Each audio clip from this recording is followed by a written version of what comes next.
ધાનપુર તાલુકાના નવાનગર ચોકડી પર ટાટિયા મામા ભીલની જન્મજયંતિની ઉજવણી અને સ્ટેચ્યુનું અનાવરણ કરવામાં આવ્યું। 26 જાન્યુઆરીના રોજ ધાનપુર તાલુકાના નવાનગર ચોકડી પર આદિવાસી ભીલ લડાયક મહાન ક્રાંતિકારી ટાટિયા મામાનું સ્ટેચ્યુનું અનાવરણ કરવામાં આવ્યું હતું।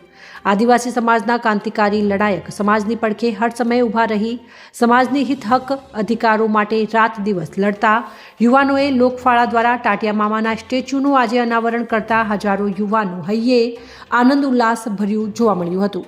ટાટિયા મામાના સ્ટેચ્યુનો નવાનગર આદિવાસી રીતિરિવાજ પ્રમાણે ઢોલ નગારા તે બાદ મૂર્તિ પૂજા કરવામાં આવી હતી અને મૂર્તિ પૂજા અર્ચનાના કાર્યક્રમ બાદ હજારો યુવાનોએ ટાટિયા મામાને ફૂલહાર પહેરાવી દર્શન કરતા ગણવીરો અને સ્ટેચ્યુ અનાવરણ કાર્યક્રમ બાદ સભાનું આયોજન કરવામાં આવ્યું હતું। મોટી સંખ્યામાં ધાનપુર તાલુકાના ગામે ગામથી આવેલા લડાયક યુવાનો ભાઈઓ બહેનોએ ભાગ લીધો હતો અને આજના નવાનગર ખાતે ટાટિયા મામા સ્ટેચ્યુ અનાવરણમાં આદિવાસી સમાજના લડાયક ક્રાંતિકારી કેતનભાઈ બામણિયા, બાબુભાઈ નીનામા, નટવરસિંહ કટારા, સુરમલભાઈ ડામોર, નિલેશભાઈ ભૂરિયા આદિવાસી ભાષામાં ભાષણની શરૂઆત બૂમબકારીને કરતા સભા જય જય જોહર, જય જય આદિવાસી, જય ભીલ પ્રદેશના નારાથી ગુંજી ઉઠી હતી। આજના ટાટિયા મામા સ્ટેચ્યુ અનાવરણમાં સમાજના લડાયક ગણવીરોએ આપણા આદિવાસી સમાજને અનાદિ કાલથી મળતા મૂળભૂત અધિકારો વિશે માર્ગદર્શન આપવામાં આવ્યું હતું અને વધુમાં આદિવાસી ભીલ દેશના મૂળ માલિક જન્મથી આદિવાસી ભારત દેશના માલિક છે તેના વિશે માર્ગદર્શન આપવામાં આવ્યું હતું। અહેવાલ સુરેશ મકવાણા, ગુજરાત બ્યુરો ચીફ। મામા એટલા માટે કહેવામાં આવે છે કે પહેલું તો બ્રિટિશ પ્રશાસનથી એમને એક નામ મળેલું છે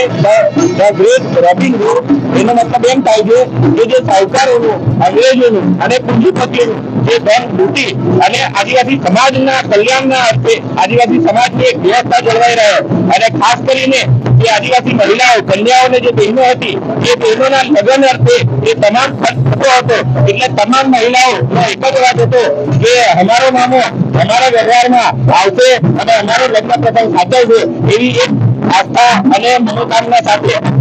ટાટિયા મામા ભીલ તરીકે ઉઠાય છે અને હજુ પણ આદિવાસી સમાજના જે બુદ્ધિસ્ટ વ્યક્તિઓ છે એક આસ્થામાં બેઠા છે કે અમારા ટાટિયા મામા આવશે।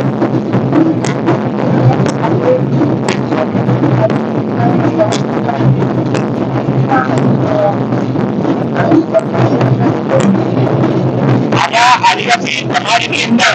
જેટલા પણ ટેસ્ટદાર છે એની અંદર એક આયોજન સમિતિમાંથી હોય છે, એ લોકો હોય છે અને આયોજન સમિતિ આદિવાસી સમાજમાં